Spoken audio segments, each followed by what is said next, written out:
Hello everyone, मैं हूं मोहित और स्वागत करता हूं आप सभी का आप ही के यूट्यूब चैनल पर। और आज की वीडियो बेहद खास रहने वाली है क्योंकि आज की वीडियो लेक्चर में हम डिस्कस करने वाले हैं एक बेहद इम्पोर्टेंट टॉपिक के बारे में जो कि बीकॉम के एग्ज़ाम की दृष्टि से काफ़ी ज़्यादा इम्पोर्टेंट रहता है। अक्सर इसमें से 15 नंबर का क्वेश्चन जो है वो पूछ लिया जाता है। अगर मैं बात करता हूँ आज के इस टॉपिक की, तो आज का टॉपिक स्टार्ट करने से पहले सबसे पहले आज का एजेंडा डिसाइड कर लेते हैं कि आज के इस वीडियो लेक्चर में हम किन किन चीज़ों के ऊपर डिस्कशन करने वाले हैं।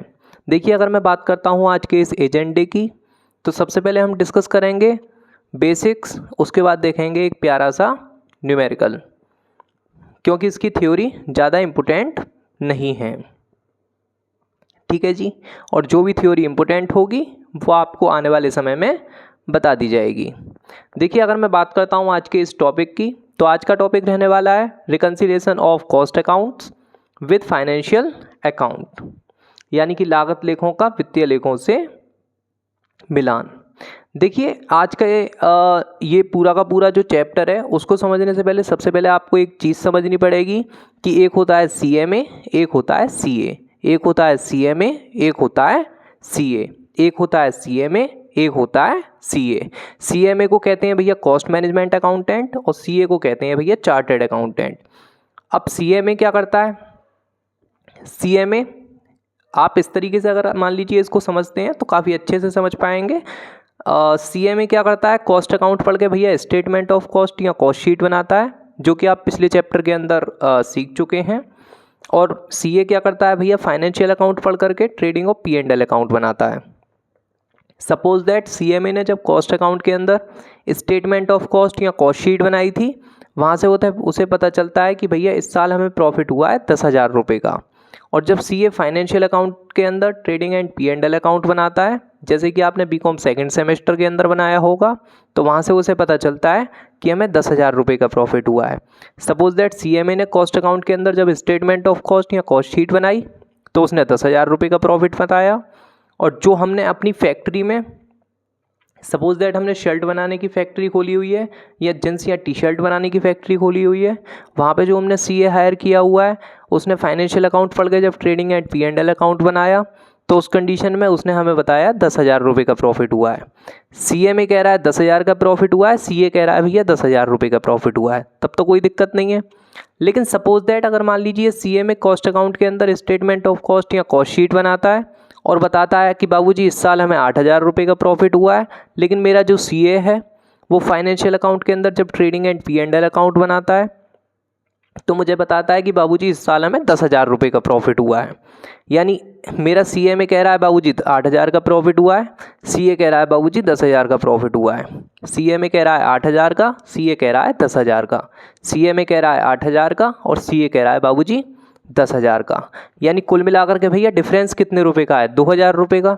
जब इन दोनों के बीच में लड़ाई हो रही थी, CMA कह रहा है 8,000 का प्रॉफिट, CA कह रहा था 10,000 रुपये का प्रॉफिट, इन दोनों के बीच में ये जो 2,000 रुपये का डिफरेंस बैठ रहा था, तो एक स्टेटमेंट हमारे सामने निकल करके आता है जिसका नाम है रिकन्सिलिएशन स्टेटमेंट।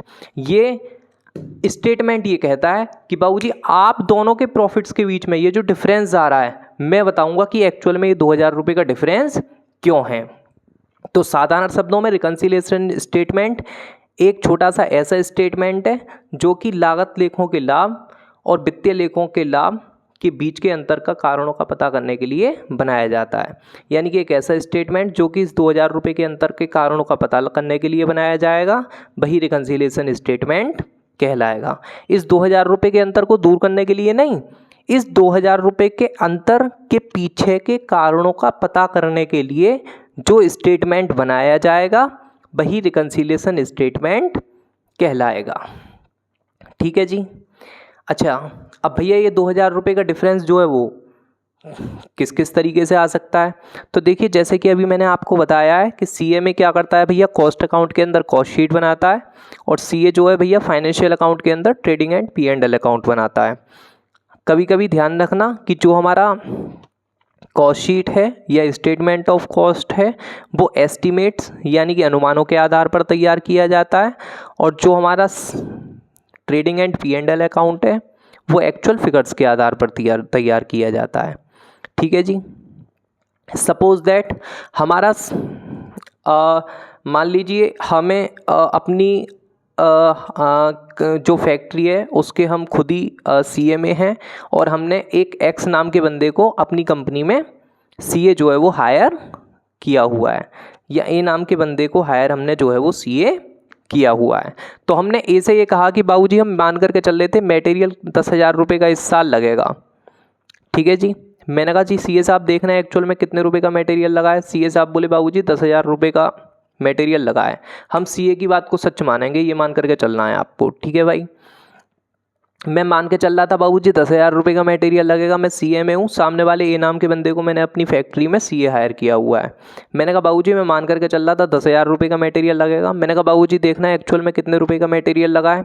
सामने वाला व्यक्ति कहता है बाबूजी इस साल हमारा 10,000 रुपये का मटेरियल लगा है। तो मैंने कहा फिर तो कोई डिफरेंस ही नहीं है, यानी कि इक्वल है, जितना मैं मान के चल रहा था उतना ही लगा है एक्चुअल में।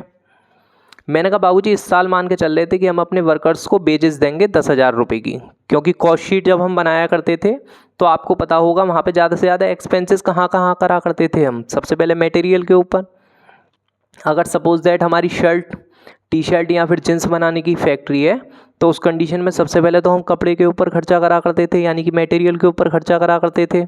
उसके बाद में अपने वर्कर्स को कुछ रुपये दिया करते थे, यानी कि बेजेस के ऊपर कुछ हम खर्चा किया करते थे। इन दोनों को जोड़ करके हमारी प्राइम कॉस्ट आ जाया करती थी। उसके बाद कुछ खर्चा हम फैक्ट्री एक्सपेंसेस पे किया करते थे। प्राइम कॉस्ट में फैक्ट्री एक्सपेंसेस जोड़ करके हमारा फैक्ट्री कॉस्ट आया करता था। उसके बाद कुछ खर्चा भैया हम ऑफिस एक्सपेंसेस पर किया करते थे, जिसे जोड़ करके हमारा ऑफिस कॉस्ट आ जाया करता था। उसमें हम प्लस किया करते थे opening stock of finish goods और माइनस कर दिया करते थे closing stock of finish goods. तो फाइनली हमारा COGS आ जाया करता था। उसके बाद में क्या था कि कुछ एक्सपेंसेस ऐसे भी थे जिनका हम लेखा वहाँ पर नहीं किया करते थे, जो वित्तीय प्रकृति की मदें हुआ करती थी, जैसे आपका डिविडेंड पेड वगैरह, ठीक है जी। तो इस तरीके से मैं मान के चला बाबूजी इस साल 10,000 रुपये का मटेरियल लगेगा और एक्चुअल में लगा 10,000 का, इट्स मीन कोई भी डिफरेंस नहीं है। मैंने कहा बाबूजी इस साल मैं मान के चल रहा था वर्कर्स को वेजेस 10,000 रुपये की दूंगा। मैंने कहा CA साहब देखना है एक्चुअल में वेजेस हमने इस साल कितने रुपए की दी है। CA साहब बोले बाबूजी 10,000 रुपये की वेजेस दी है। तो मैंने कहा इसका मतलब यहाँ पे भी कोई डिफरेंस नहीं है। मैंने कहा बाबूजी मैं मान के चल रहा था कि इस साल फैक्ट्री एक्सपेंसेस हमारे 10,000 रुपये के होंगे। इस साल फैक्ट्री एक्सपेंसेस हमारे 10,000 रुपये के होंगे। मैंने कहा CA साहब देखना है एक्चुअल में हमारी फैक्ट्री एक्सपेंसेस कितने के हुए हैं। CA साहब बोले बाबूजी इस साल एक्चुअल में फैक्ट्री एक्सपेंसेस हुए हैं 15,000 रुपये के। सबसे पहले मुझे ये देखना है कि 10,000 और 15,000 के बीच का डिफरेंस कितने रुपये बैठता है। 5,000 रुपये भैया।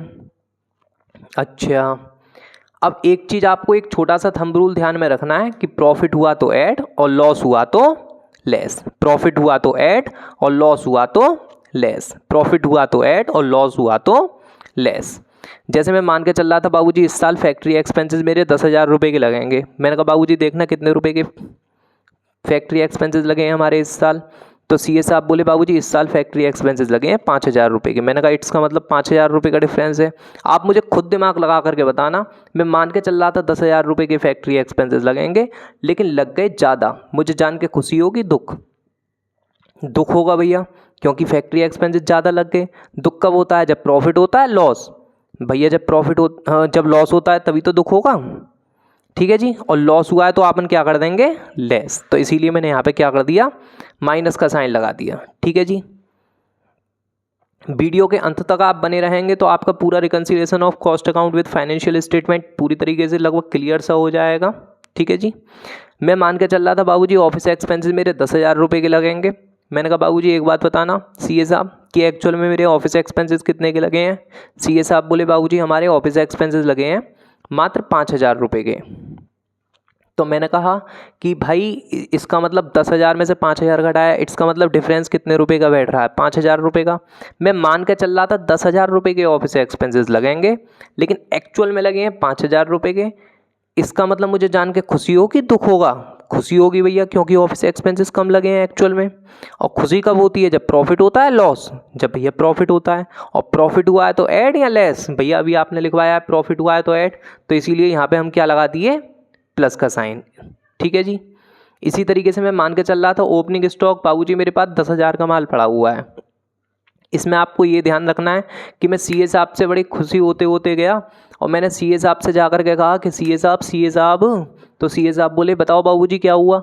मैंने कहा बाबूजी मैं 10,000 रुपये का माल 10,000 रुपये में बेच के आया, नो प्रॉफिट नो लॉस पे। तो सामने वाला बंदा बोला जो मेरे यहाँ सीए था कि बाबूजी वो 10,000 का माल नहीं था, वो कितने का माल था, 12,000 रुपये का, यानी कि डिफरेंस कितने रुपए का है, 2,000 रुपये का। बताना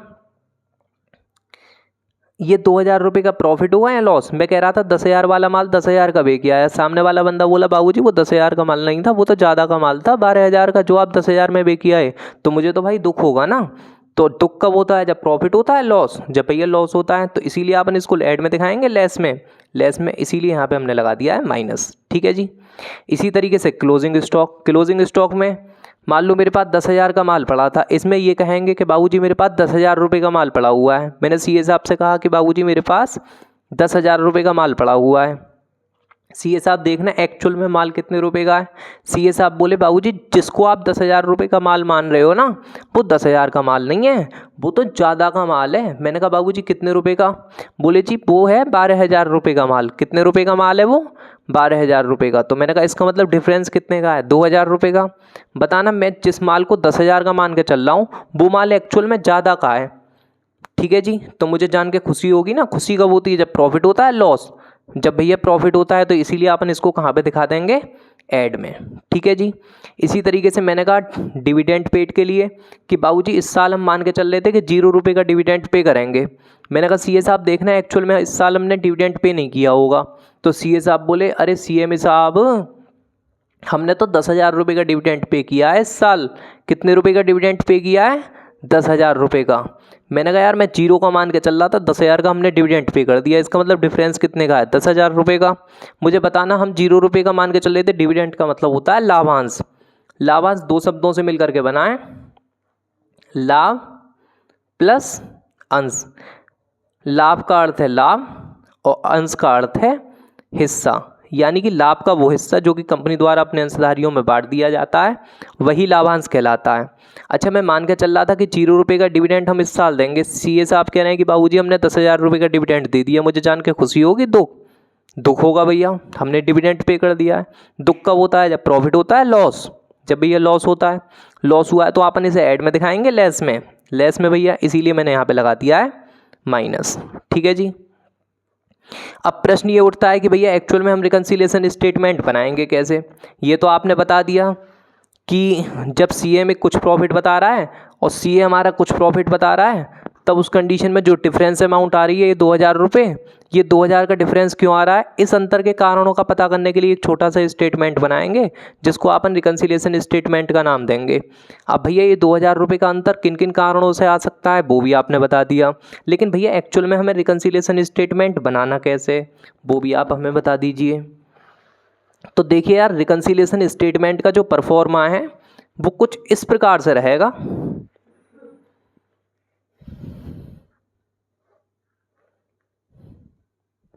ठीक है जी। रिकंसिलिएशन स्टेटमेंट का जो आपका परफॉर्मा है वो कुछ इस प्रकार से रहेगा। सबसे पहले आप लिखेंगे पर्टिकुलर्स, उसके बाद अमाउंट, उसके बाद अमाउंट। यहाँ पे सबसे पहले हमें एक स्टार्टिंग पॉइंट मान के चलना पड़ेगा। अब स्टार्टिंग पॉइंट इन चार में से कोई एक मान सकते हैं, या तो हम प्रॉफिट एज पर, यहाँ पे जो स्टार्टिंग पॉइंट है या तो हम profit as per cost account को मान सकते हैं। अगर मान लीजिए स्टार्टिंग पॉइंट हम profit as per cost account को मान के चलते हैं तो उस कंडीशन में जो आंसर है वो हमारा profit as per financial account में आएगा। अगर मान लीजिए स्टार्टिंग पॉइंट हम loss as per cost account को मान के चलते हैं तो उस कंडीशन में हमारा जो आंसर है वो loss as per financial account में आएगा। किस में आएगा भैया, loss as per financial account में। ठीक है जी। अच्छा एक चीज़ और ध्यान रखनी है कि यदि हम प्रॉफिट, देखो हमने यही इसमें लिखवाया हुआ है, आप इसका चाहें तो स्क्रीनशॉट ले सकते हैं। ठीक है जी। आपको ये बढ़िया तरीके से नोट कर लेना है, ये पूरी तरीके से नोट्स जो है वो आपको प्रिपेयर करने हैं। जो मैंने आपको शॉर्ट में बता दिया है वही यहाँ पे लिखा हुआ है, आप एक बार पढ़ के देख सकते हैं। और एक बात मज़े की और है कि अगर मान लीजिए स्टार्टिंग पॉइंट हम profit as per cost account को मान के चलेंगे तो उस कंडीशन में रूल हमारे सीधे अप्लाई होंगे कि प्रॉफिट हुआ तो ऐड और लॉस हुआ तो लेस। ठीक है जी। अगर मान लो profit as per financial account को हम स्टार्टिंग पॉइंट मान के चलेंगे तो आंसर हमारा profit as per cost account में आएगा और रूल्स जो है वो हमारे उल्टे अप्लाई होंगे यानी कि लॉस हुआ तो ऐड और प्रॉफिट हुआ तो लेस। इसी तरीके से अगर मान लीजिए हम loss as per cost account को स्टार्टिंग पॉइंट मान के चलते हैं तो उस कंडीशन में आंसर हमारा loss as per financial account में आएगा और रूल्स जो है वो हमारे उल्टे अप्लाई होंगे कि प्रॉफिट हुआ तो लेस और लॉस हुआ तो ऐड। अगर मान लीजिए स्टार्टिंग पॉइंट हम loss as per financial account को मान के चलते हैं तो उस कंडीशन में आंसर हमारा ऊपर वाला यानी कि loss as per cost account आएगा और रूल्स जो है वो हमारे सीधे अप्लाई होंगे कि प्रॉफिट हुआ तो ऐड और लॉस हुआ तो लेस। लेकिन आपको अभी इतनी सारी चीज़ों पर ध्यान नहीं देना है, हालांकि नोट कर लेना है, लेकिन इसमें स्टार्टिंग में जो हम स्टार्टिंग पॉइंट मान के चलेंगे वो मान करके चलेंगे भैया profit as per cost account. ठीक है जी। अब बात करते हैं रिकंसिलिएशन स्टेटमेंट के परफॉर्मा की। तो देखिए रिकंसिलिएशन स्टेटमेंट का जो आपका परफॉर्मा है, प्रारूप है, वो कुछ इस प्रकार से रहेगा। सबसे पहला पर्टिकुलर्स, उसके बाद अमाउंट। सबसे पहले स्टार्टिंग पॉइंट मान के चलेंगे। मैंने आपको बताया है कि स्टार्ट में जो हम स्टार्टिंग पॉइंट मानेंगे वो profit as per cost account को मानेंगे। अब इसमें कुछ चीज़ें ऐड होंगी और इसमें कुछ चीज़ें लेस होंगी। सबसे पहले ये देख लेते हैं कि भैया ऐड में क्या क्या चीज़ें ज़्यादा से ज़्यादा पूरे चैप्टर में आ सकती हैं। देखिए अगर मान लीजिए आपने कोई ओवर चार्ज कर दिया है, ओवर का मतलब ज़्यादा, चार्ज का मतलब लिख दिया है, एक्सपेंसेस का मतलब खर्चा, इनका मतलब में किस में, कॉस्ट अकाउंट में। अगर मान लीजिए आपने कॉस्ट अकाउंट में कोई खर्चा ज़्यादा लिख दिया है तब उस कंडीशन में वो आएगा ऊपर। इसी तरीके से प्रॉफिट का मतलब लाभ, और का मतलब यहाँ, रिसीप्ट का मतलब प्राप्ति, एक्सक्लूड का मतलब रह गई है, फ्रॉम का मतलब से, कॉस्ट अकाउंटिंग का मतलब लागत लेखों से। यानी कि कॉस्ट अकाउंट से अगर कोई प्रॉफिट या रिसीप्ट लिखने से रह गया है तब वो उस कंडीशन में कहाँ पे आएगा भैया, ऐड में। इसी तरीके से थर्ड नंबर पर अगर मान लीजिए कोई भी लॉस यानी कि कोई हानि या एक्सपेंसेस यानी कि खर्चा रिकॉर्डेड यानी कि केवल लिखा गया है, ओनली का मतलब केवल किस में, इनका मतलब में किस में, कॉस्ट अकाउंट में। यानी कि अगर कोई कॉस्ट अकाउंट में केवल लॉस या खर्चा केवल और केवल हमने कॉस्ट अकाउंट में लिखा है तब उस कंडीशन में वो कहाँ पे जाएगा भैया, ऐड में आ जाएगा। कैसे आएगा अभी हम देखेंगे, पहले परफॉर्मा के ऊपर डिस्कशन कर लें, उसके बाद बात करते हैं इस फोर्थ और फिफ्थ पॉइंट की। तो इसके लिए आपको ध्यान रखना है over under opening closing, over under opening closing, over under opening closing. ठीक है जी। अगर मान लीजिए ओवर वैल्यूएशन हुआ है ओपनिंग स्टॉक का इन कॉस्ट अकाउंट तब वो आपका प्लस में जाएगा। अगर मान लीजिए अंडर वैल्यूएशन हुआ है of closing stock in cost account तब वो प्लस में जाएगा। देखिए आपकी यही चीज़ें लिखी हुई हैं, आप इसे पढ़ के देख सकते हैं। ठीक है जी। अगर आपने ऐड के ये 5 पॉइंट याद कर लिए तो लेस के आपको खुद से याद हो जाएंगे। इसमें क्या करना है, अलग से याद नहीं करने हैं, केवल इसका अपोजिट कर देना है। जैसे यहाँ पे over charge expenses in cost account है तो ओवर का उल्टा क्या होता है, अंडर। अगर मान लीजिए आपने कोई अंडर चार्ज कर दिया एक्सपेंसेस इन कॉस्ट अकाउंट तब वो उस कंडीशन में नीचे आ जाएगा। इसी तरीके से ऊपर लिखा हुआ है प्रॉफिट या रिसीप्ट, तो प्रॉफिट का उल्टा क्या होता है, लॉस। रिसीप्ट का उल्टा क्या होता है, एक्सपेंसेस। यानी कि अगर कोई लॉस या एक्सपेंसेस है जो एक्सक्लूड हो गया है फ्रॉम कॉस्ट अकाउंट तब वो नीचे आ जाएगा। इसी तरीके से आपका लॉस या एक्सपेंसेस का उल्टा क्या हो जाएगा, प्रॉफिट और इनकम या प्रॉफिट और रिसीप्ट। अगर मान लीजिए कोई प्रॉफिट या रिसीप्ट रिकॉर्ड हुई है ओनली इन कॉस्ट अकाउंट तब वो उस कंडीशन में नीचे आ जाएगी। इसी तरीके से ओवर का उल्टा क्या हो जाएगा, अंडर। यानी अगर अंडर वैल्यूएशन हुआ है of opening stock in cost account तब वो कहाँ पे आ जाएगा भैया, नीचे आ जाएगा। इसी तरीके से अगर मान लीजिए अंडर का उल्टा क्या होता है, ओवर। अगर मान लीजिए कोई ओवर हुआ है valuation of closing stock in cost account तब वो नीचे आ जाएगा। अगर मान लीजिए स्टार्टिंग पॉइंट हम क्या मान करके चल रहे हैं, profit as per cost account को मान करके चल रहे हैं तो उस कंडीशन में आंसर क्या आएगा हमारा, profit as per financial account में। ये हम आपको पहले ही बता चुके हैं। और इसमें थ्योरी के मामले में अगर हम बात करते हैं तो एक ही प्रश्न इंपोर्टेंट बेहद ज़्यादा रहता है कि लागत समाधान विवरण पत्र क्या है, लागत लाभ और वित्तीय लाभ के बीच अंतर के कारणों का वर्णन कीजिए। हमने आपको पहले ही बताया है कि लागत लाभ यानी कि कॉस्ट अकाउंटिंग के प्रॉफिट और वित्तीय लाभ यानी कि फाइनेंशियल अकाउंट का जो प्रॉफिट होता है उसके पीछे के क्या क्या कारण होते हैं। यही सारे कारण होते हैं जो हम आपको पहले बता चुके हैं। Material wages, factory expenses, office expenses, opening stock, closing stock, dividend paid, notional expenses. Notional expenses को फिलहाल अभी आप छोड़ देंगे, लेकिन मोटे तौर पर यही सारे कारण जो है वो रहते हैं। ठीक है जी, अब आगे चलते हैं। भैया आपने ये बता दिया कि हम रिकन्सिलिएशन स्टेटमेंट क्यों बनाते हैं। इस 2000 रुपये के अंतर के कारणों का पता करने के लिए, दूर करने के लिए नहीं, इस अंतर को दूर करने के लिए नहीं, इस अंतर के कारणों का पता करने के लिए जो स्टेटमेंट बनाते हैं उसको रिकन्सिलिएशन स्टेटमेंट कहते हैं। अब ये अंतर आ किन किन कारणों से सकता है वो हमने आपको बता दिया। रिकन्सिलिएशन स्टेटमेंट बनाना कैसे है वो हम आपको बता दिए। इसमें स्टार्टिंग पॉइंट मानना पड़ेगा, वो इन चार में से कोई आप एक मान सकते हैं, वो हम आपको बता चुके हैं। अब हम आपको बताने वाले हैं कि भैया इस पूरे के पूरे चैप्टर के अंदर अगर मान लीजिए आप कॉस्ट अकाउंटिंग पढ़ते हैं स्वाति प्रकाशन की बुक से, देखिए आप किसी भी राइटर की कोई भी बुक ले सकते हैं, हमारा स्वाति प्रकाशन के साथ में कोई टाई अप ऐसा नहीं है। ठीक है जी, तो मैं किसी भी पब्लिशर का प्रमोशन वगैरह नहीं कर रहा हूँ, और आप जिस भी राइटर की जो बुक है उसको उचित समझते हैं ले सकते हैं। लेकिन मैं जो इस समय क्वेश्चन आपको कराऊंगा वो स्वाति प्रकाशन की बुक में से कराऊंगा। ठीक है जी, पहला क्वेश्चन जो कराऊंगा, देखिए अगर मैं बात करता हूँ स्वाति प्रकाशन की जो कॉस्ट अकाउंटिंग की बुक है बीकॉम 3rd सेमेस्टर की, इसमें अगर मैं बात करता हूँ क्वेश्चंस की, तो यहाँ पे जब भी आप समाधान विवरण तैयार करने के लिए जाएंगे, यानी कि जो रिकन्सिलिएशन स्टेटमेंट है वो बनाने के लिए जाएंगे, तो उस कंडीशन में आपके सामने दो सिचुएशन आ सकती हैं। पहला कि लागत पत्र, लाभ हानि खाता एवं समाधान विवरण तैयार करना, यानी कि पहले केस में क्या होगा कि वो आपसे स्टेटमेंट ऑफ कॉस्ट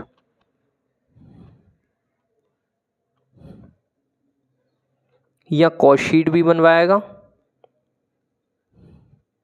दूसरा P&L अकाउंट भी बनवाएगा, और तीसरा रिकन्सिलिएशन स्टेटमेंट भी बनवाएगा।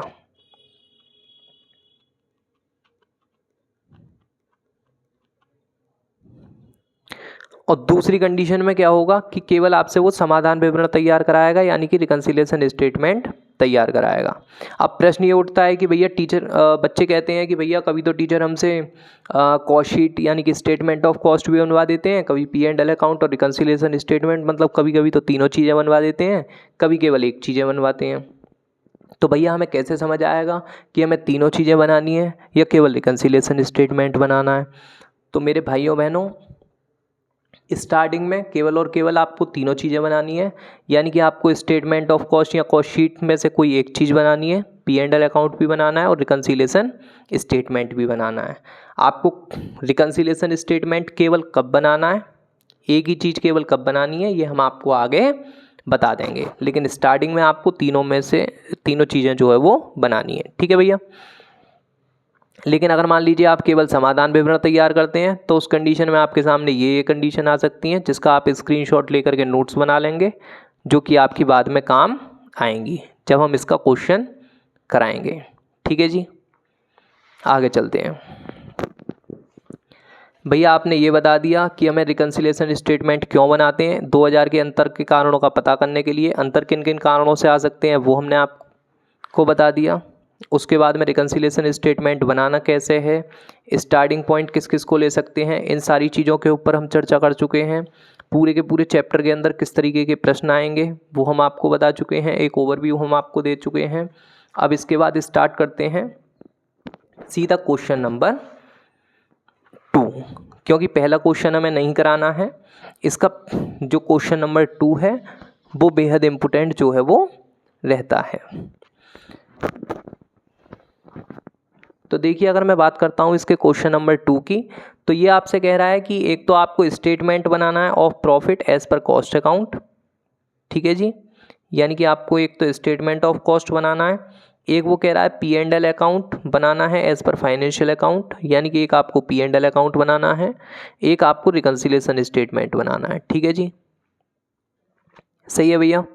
तो आइए आज का ये वाला प्रश्न जो है वो पहला प्रश्न स्टार्ट करते हैं। देखिए अगर मैं बात करता हूँ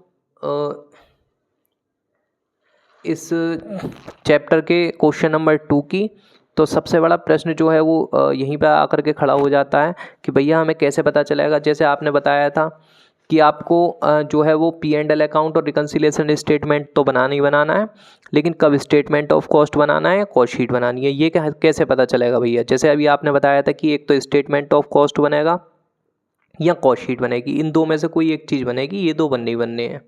लेकिन भैया हमें कैसे पता चलेगा कि इन दो में से हमें कोई एक चीज़ बनानी है।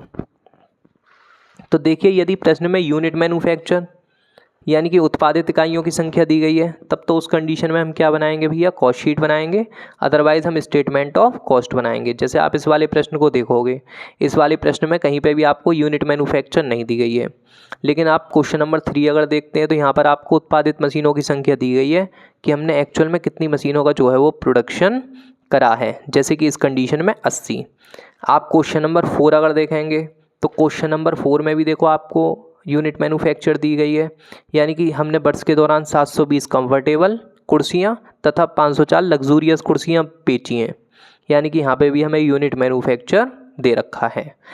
तो इन दोनों क्वेश्चंस में बनेगी कॉस्ट शीट, लेकिन क्वेश्चन नंबर 2 में बनाएंगे अपन स्टेटमेंट ऑफ कॉस्ट। अब स्टेटमेंट ऑफ कॉस्ट हम पहले ही बनाना सीख चुके हैं, जिसका परफॉर्मा कुछ इस प्रकार से रहता है। एक तरफ अपन पर्टिकुलर्स लिखेंगे, एक तरफ अपन टोटल कॉस्ट लिखेंगे, ठीक है जी।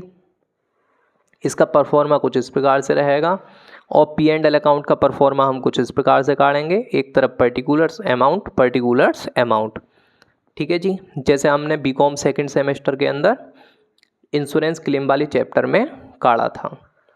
और फिर लास्ट में हम बनाएंगे रिकन्सिलिएशन स्टेटमेंट, जिसका परफॉर्मा कुछ इस प्रकार से रहेगा, प्रॉफिट पर्टिकुलर्स अमाउंट, ठीक है भैया। अच्छा देखें, सबसे पहले अगर मैं बात करता हूँ क्वेश्चन नंबर 2 की, तो यहाँ पे सबसे पहले आपको दिया हुआ है भैया रॉ मटेरियल। सबसे पहले क्या दिया हुआ है भैया, रॉ मटेरियल, और रॉ मटेरियल दिया हुआ है हमें 19,200 रुपये का। तो यहाँ पे हमने रॉ मटेरियल लिख दिया कितने रुपए का, 19,200 रुपये का, ठीक है जी। इसके बाद भैया अगर आप देखेंगे तो इसमें क्या है, इसमें जो है आपको फिर दी हुई है भैया बेजेस, और बेजेस आपको कितने रुपए की दे रखी है, 24,800 रुपये की। तो देखो इसके बाद मटेरियल के बाद हमने बेजेस लिख दिया कितने रुपए का, 24,800 रुपये का। इन दोनों को जोड़ करके हम पहले नंबर पर प्राइम कॉस्ट निकाल लेंगे। प्राइम कॉस्ट आ गई हमारी कितने रुपए की, 44,000 रुपये की, ठीक है जी। इसके बाद आपको फैक्ट्री ओवरहेड दिया हुआ है, यानी कि फैक्ट्री एक्सपेंसेस दिया हुआ है, जो कि आपको फाइनेंशियल अकाउंट में लिखना है। ऑफिस ओवरहेड दिया हुआ है, जो कि आपको फाइनेंशियल अकाउंट में लिखना है। स्टेटमेंट ऑफ कॉस्ट अभी मैंने आपको बताया था, CA में जो है वो किसके अंदर बनाता है, कॉस्ट अकाउंट के अंदर बनाता है। क्या चीज़ बनाता है भैया, स्टेटमेंट ऑफ कॉस्ट बनाता है। अगर मैं बात करता हूँ P&L अकाउंट की, तो CA क्या करता है, फाइनेंशियल अकाउंट के अंदर क्या बनाता है, फाइनेंशियल अकाउंट के अंदर जो है भैया वो P&L अकाउंट बनाता है, हाँ या ना। तो ये जो आपको फैक्ट्री एक्सपेंसेस और ऑफिस एक्सपेंसेस दिए हुए हैं, इसको अपन कहाँ पर लिखेंगे, फाइनेंशियल अकाउंट में लिखेंगे, ना कि कॉस्ट अकाउंट में।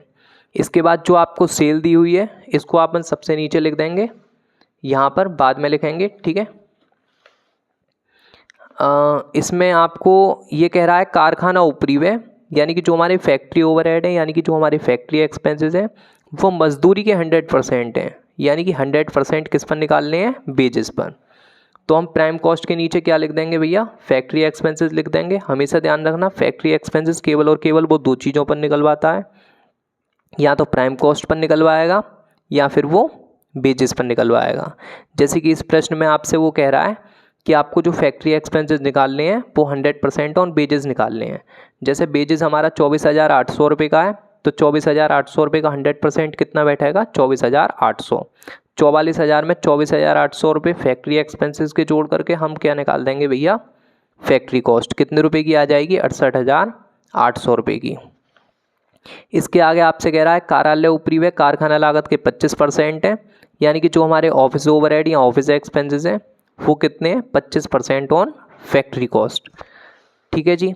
जो ऑफिस एक्सपेंसेस है वो भी केवल दो ही चीज़ों पर निकलवाता है, या तो फैक्ट्री कॉस्ट पर या फिर फैक्ट्री एक्सपेंसेस पर। जैसे यहाँ पर ऑफिस एक्सपेंसेस आपसे किस पर निकलवा रहा है 25%, वो भी किस पर, ऑफ फैक्ट्री कॉस्ट पर। जैसे आप 68,800 का अगर आप 25% निकाल के देखते हैं तो ये बैठेगा आपका 17,200 रुपये। जैसे ही आप 68,800 में 17,200 रुपये प्लस करेंगे तो फाइनली आपके सामने ऑफिस कॉस्ट निकल के आ जाएगी 86,000 रुपये। सेलिंग एक्सपेंसेस आपके कुछ है नहीं तो आप डैश लगा देंगे। चौथे नंबर पे आपका कॉस्ट ऑफ सेल निकल के आ जाएगा 86,000 रुपये। ठीक है जी। सेल आपको ऑलरेडी प्रश्न में दिया हुआ था 1,02,500 रुपये का।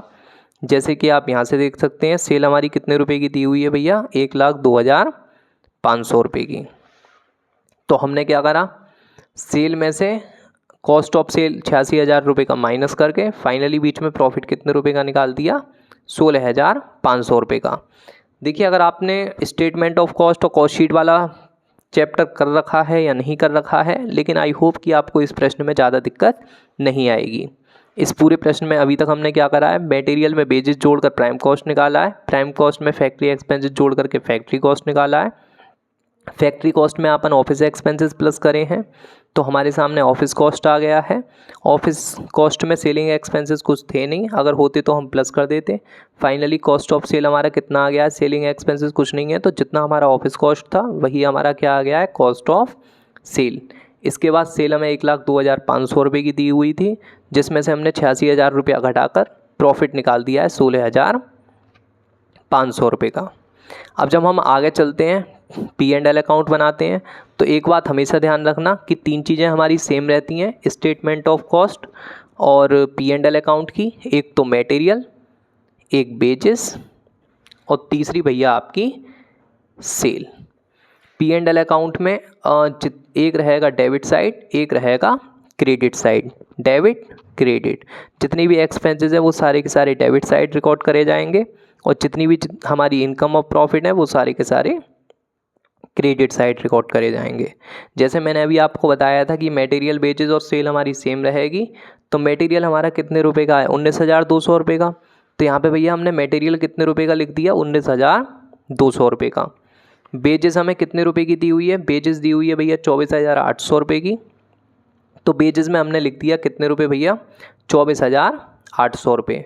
उसके बाद इसमें सेल कितने रुपए की दी हुई है सर, 1,02,500 रुपये की।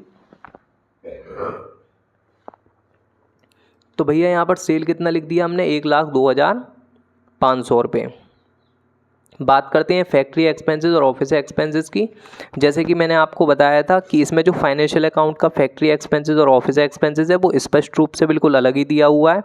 फैक्ट्री एक्सपेंसेस आपको दिया हुआ है 21,780 का, ऑफिस एक्सपेंसेस दिया हुआ है 19,840 का। तो फैक्ट्री एक्सपेंसेस में आपने लिख दिए 21,780 रुपये, ऑफिस एक्सपेंसेस में लिख दिए 19,840 रुपये। ठीक है जी।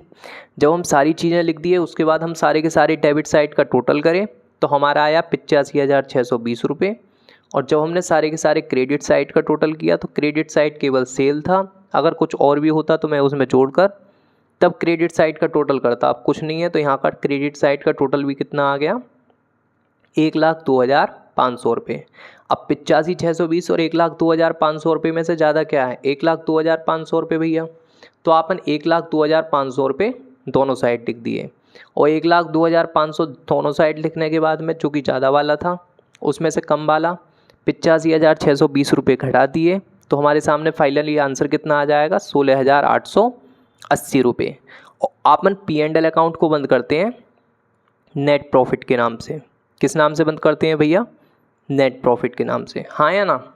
अब ये बताएं कि आपको स्टेटमेंट ऑफ कॉस्ट और दूसरा आपका P&L अकाउंट समझ में आया बढ़िया तरीके से, नहीं? आई होप कि आपको समझ में आ गया होगा। उसके बाद बात करते हैं रिकन्सिलेशन स्टेटमेंट की। रिकन्सिलेशन अकाउंट नहीं होता है, क्या होता है भैया, रिकन्सिलेशन स्टेटमेंट।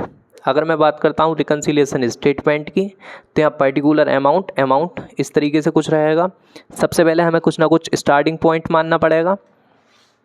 अब स्टार्टिंग पॉइंट हम आपको पहले भी बताए थे कि हम profit as per cost account को मानेंगे तो हमारा आंसर किस में आएगा, profit as per financial account में। तो स्टार्ट में हम स्टार्टिंग पॉइंट इसी को मान रहे हैं, profit as per cost account को। तो हमने क्या करा, profit as per cost account को स्टार्टिंग पॉइंट मान लिया। हमारा प्रॉफिट हमारा जो प्रॉफिट है as per cost account, as per cost account, cost account के अकॉर्डिंग कितना है 16,500 रुपये। यानी कि जब मेरे CMA ने कॉस्ट अकाउंट के अंदर स्टेटमेंट ऑफ कॉस्ट बनाया है, स्टेटमेंट ऑफ कॉस्ट बनाया है, तो उसने बताया है कि बाबूजी हमें प्रॉफिट कितने रुपए का हुआ है 16,500 रुपये का। और मेरा जो CA है वो P&L अकाउंट के अंदर, मेरा जो CA है वो फाइनेंशियल अकाउंट के अंदर क्या बनाता है, हमारी कंपनी या फैक्ट्री में P&L अकाउंट। सपोज दैट वो कहता है बाबूजी 16,500 रुपये का प्रॉफिट हुआ है, तब तो कोई दिक्कत ही नहीं थी। लेकिन मेरे CMA ने जब कॉस्ट अकाउंट के अंदर स्टेटमेंट ऑफ कॉस्ट बनाया तो मेरे को प्रॉफिट बताया कि बाबूजी मेरे को प्रॉफिट कितने रुपए का हुआ है 16,500 रुपये का।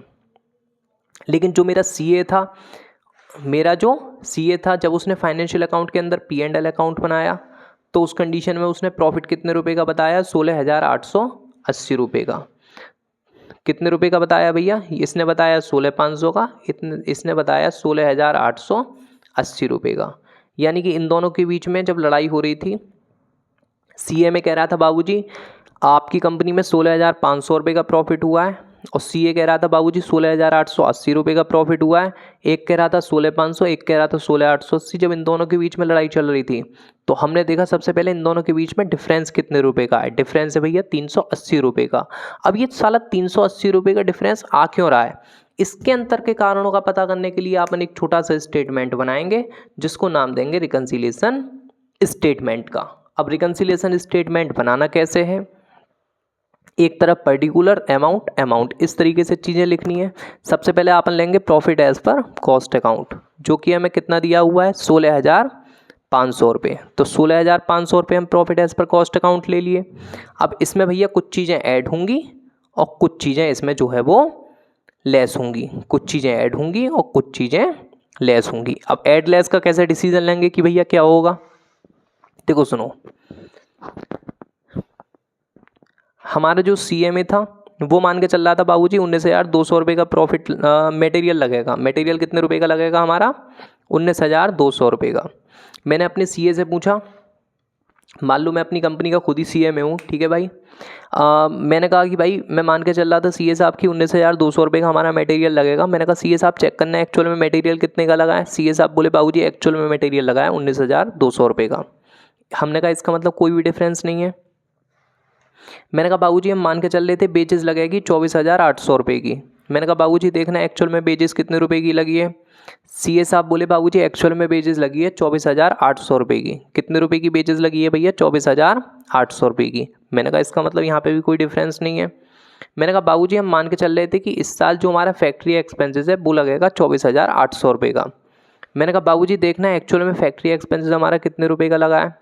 तो CA साहब बोले बाबूजी एक्चुअल में फैक्ट्री एक्सपेंसेस लगा है हमारा इस साल 21,780 रुपये का। मैंने कहा मैं मान के चल रहा था 24,800 रुपये का फैक्ट्री एक्सपेंसेस लगेगा, लेकिन एक्चुअल में लगा है 21,780 रुपये का, यानी कि कम लगा है, सबसे पहले हमने देखा कि एक्चुअल में डिफरेंस कितने रुपए का है। जब मैंने 24,800 में से 21,780 रुपये घटाया तो मेरे सामने डिफरेंस निकल के आया 3,020 रुपये, यानी कि 3020। मुझे खुद बताना, मैं ज़्यादा का मान के चल रहा था, कम का फैक्ट्री एक्सपेंसेस लगा, मुझे जान के खुशी होगी या दुख होगा। मैं मान के चल रहा था 24,000 का खर्चा होगा, खर्चा हुआ मात्र 21,000 का, तो इसका मतलब जान के मुझे खुशी होगी। खुशी कब होती है, जब भैया प्रॉफिट होता है या लॉस, जब यह प्रॉफिट होता है। तो इसीलिए अपन 3,020 रुपये कहाँ पे लिख देंगे, ऐड में। प्रॉफिट हुआ है तो ऐड। लेकिन प्रॉफिट क्यों हुआ है, क्योंकि भैया जो हमने फैक्ट्री एक्सपेंसेस थे वो ज़्यादा लिख रखे थे, कम लिख रखे थे, ज़्यादा लिख रखे थे। ज़्यादा लिखने को कहते हैं ओवरचार्ज। किस में लिख रखे थे, इन कॉस्ट अकाउंट। तो यहाँ पे हम लिख देंगे कि भैया 3,020 का हमें प्रॉफिट को क्यों हुआ है, क्योंकि हमने जो फैक्ट्री एक्सपेंसेस था वो ओवरचार्ज कर रखा था, वो भी किस में, इन कॉस्ट अकाउंट में। ठीक है जी। उसके बाद ऑफिस एक्सपेंसेस हम मान के चल रहे थे 17,200 रुपये के लगेंगे, लेकिन ऑफिस एक्सपेंसेस हमारे एक्चुअल में लगे 19,840 रुपये के, यानी हम मान के चल रहे थे कम के। और लग गए हमारे ज़्यादा के। इट्स मीन डिफरेंस अमाउंट कितनी है 2640 रुपये। मुझे खुद बताना, मैं 17,000 का खर्चा मान के चल रहा था होगा, लेकिन खर्चा हो गया ज़्यादा 19,000 रुपये का। तो इसका मतलब मुझे जान के खुशी होगी या दुख होगा? दुख होगा, क्योंकि भैया मेरा ज़्यादा रुपया लग गया। कितने रुपए ज़्यादा लग गए? डिफरेंस अमाउंट देखेंगे कितना, 2640 रुपये। दुख हुआ तो दुख कब होता है? जब प्रॉफिट होता है, लॉस जब भैया लॉस होता है। लॉस हुआ है तो अपन ऐड में लिखेंगे लेस में, लेस में। ठीक है जी, तो 2640 रुपये हमने लेस में लिख दिए। क्यों? क्योंकि हमने जो 2640 का लॉस क्यों हुआ है हमें? क्योंकि भैया जो ऑफिस एक्सपेंसेस थे वो यहाँ पर हमने ज़्यादा लिख रखे थे, कम यहाँ के कंपेयर में कम लिख रखे थे भैया, यानी कि अंडर चार्ज, वो भी किस में? In cost account. तो यहाँ पे हम लिख देंगे कि office expenses under charge in cost account. ठीक है जी, कितना? 2640 रुपये। ध्यान रखना, एक लेफ्ट वाला अमाउंट का कॉलम रहेगा, एक राइट वाला अमाउंट का कॉलम रहेगा। इसमें कोई डेबिट साइड और क्रेडिट साइड नहीं चलता है, लेकिन इसमें जो स्टार्टिंग पॉइंट की अमाउंट आएगी वो राइट साइड वाले कॉलम में आएगी, यानी कि 16,500 रुपये। बाकी सारी जितनी भी अमाउंट आएंगी वो लेफ्ट साइड वाले कॉलम में आएंगी, यानी कि इस वाले में। अब यहाँ पे 3020 है केवल, इसके नीचे और कुछ नहीं है। अगर होता तो मैं उसे भी ऐड करके सबसे पहले लिखता यहाँ पर। इसके नीचे कुछ नहीं है तो मैंने सेम यहाँ पर लिख दिया 3020 रुपये। अब मैंने इसमें इसको ऐड करा तो हमारे सामने आ गया 19,520 रुपये। ठीक है जी। अब उसके बाद में इसके नीचे कुछ नहीं है, अगर होता तो हम उन सभी को प्लस कर दें। अभी कुछ नहीं है तो मैंने 0 प्लस कर दिया। 2640 में 0 प्लस करा तो यहाँ पे भी कितना आ गया? 2640। अब 19,520 में से इसको माइनस करेंगे 2640 को, तो फाइनली हमारे सामने आ जाएगा 16,880 रुपये। हम starting point profit as per cost account को लेकर के चले थे, तो मैंने आपको पहले भी बताया था। इस कंडीशन में हमारा आंसर आ गया profit as per financial account में। ठीक है जी। अगर मान लीजिए आपका ये वाला 16,880 इस P&L अकाउंट के प्रॉफिट से मैच कर रहा है, तो आप समझ जाना कि भैया रिकन्सिलेशन स्टेटमेंट हमारा ठीक है, अदरवाइज गलत है। आई होप कि इस वीडियो लेक्चर में आपको बहुत कुछ जानने के लिए मिला होगा। अगर मान लीजिए आपको थोड़ा सा भी कुछ नया सीखने के लिए मिला है तो आप वीडियो को लाइक करके चैनल को सब्सक्राइब कर दीजिएगा, क्योंकि इसी तरीके की एजुकेशनल वीडियोस मैं अपने चैनल पर लाता रहता हूँ। मिलते हैं आपसे अगली वीडियो में, तब तक के लिए बाय बाय।